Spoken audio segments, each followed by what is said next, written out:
It's Rebecca Porter here again. Today I wanted to share with you a few tips about choosing a care provider when you're pregnant. So I've had people ask me, how do you tell? They all seem very similar. What's the difference? How do I know I have a good one? And what do I do if I have one I don't like? So the first thing is when you pick a doctor or midwife to visit with them and see how you feel. If generally you feel good about it, then they're probably a good pick. But if you feel kind of that like, oh, I don't know if this is fit for me, well, interview someone else and see if it's the same feeling, and maybe it's a worry related, not necessarily your care provider. The next other thing that you can do to tell is to ask your care provider some questions. What are your plans at your birth that you could share with your care provider to see if they would support that? If you're a VBAC, does that doctor support VBACs? Will they deliver a vaginal birth after cesarean? Or do they want you to have a C-section?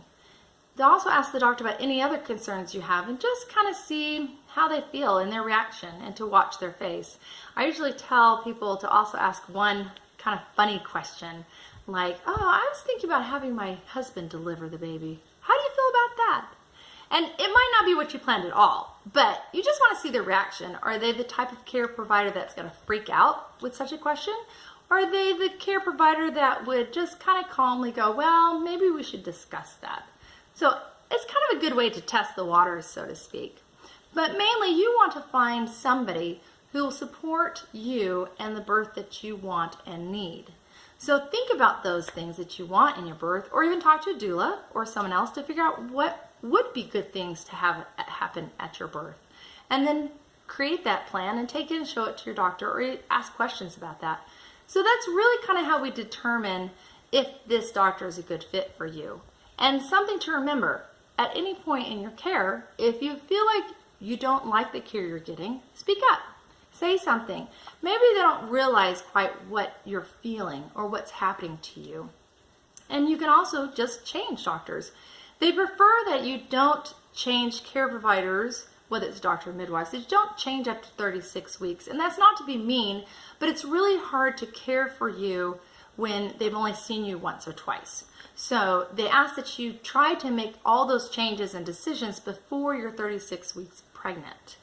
And so think about that. That's why you ask questions early on to see how you fit. So you have time to change and go to see somebody else, or even ask around your community to see why people have this person they've chosen to support them or not.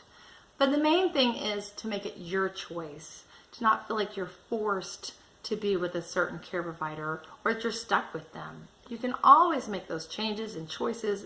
It is your right. And it is your money that you're putting into this too. And it's great to dream and to work towards that. But asking questions, that's the first thing that will help you. And then listen to that mama core and see what is going to be best for you and follow that. Don't doubt it, just follow that.